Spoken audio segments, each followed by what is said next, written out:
On February 28, 2026, Israel and the United States launched a joint attack on targets across Iran. Israel reportedly codenamed it Roaring Lion. The Pentagon referred to it as Operation Epic Fury. Officials framed it as a strike to cripple Iran's military capabilities. In late December 2025, Iran was rocked by massive nationwide protests over 100 cities, driven by a collapsing rial, surging prices, and calls for political change. That unrest set the backdrop for what came next. In the opening hours of the assault, Israeli officials said Iran's supreme leader, Ayatollah Ali Khamenei, was killed. The U.S. president announced the same on social media, and Iranian state media later confirmed his death. This is a seismic event, leadership decapitation at the very start of a campaign.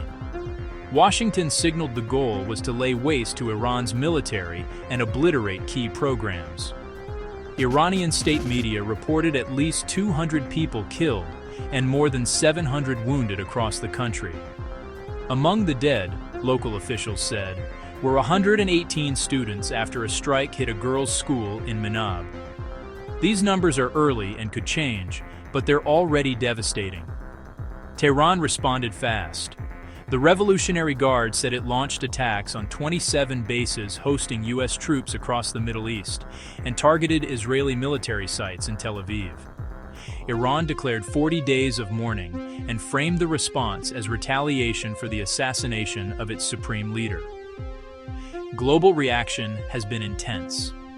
Capitals called for calm as markets wobbled and flight paths shifted. Critics questioned why Washington joined such strikes while still in nuclear talks with Tehran.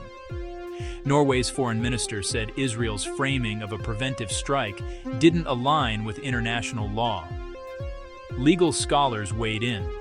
One analysis argued the U.S. could not credibly claim self-defense here.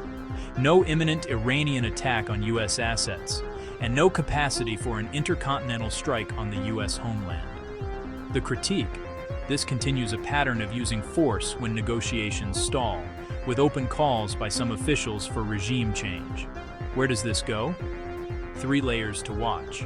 Inside Iran, succession dynamics after Khamenei, security response to protests, and whether the state consolidates or fractures. The region, escalation ladders, Hezbollah, militias in Iraq and Syria, the Gulf states' air defenses, and shipping through the Strait of Hormuz. International law and diplomacy, emergency UN sessions, sanctions calculus, and whether back-channel talks survive. I'm going to keep this straight.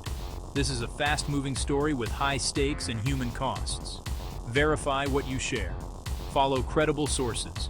And remember, beyond the geopolitics are millions of people caught in the middle. If you found this breakdown useful, tell me what you want a deeper dive on next. Iran's power structure, the regional missile map, or the legal case for and against preventive strikes. Stay safe, stay curious, and I'll keep tracking updates as they come in.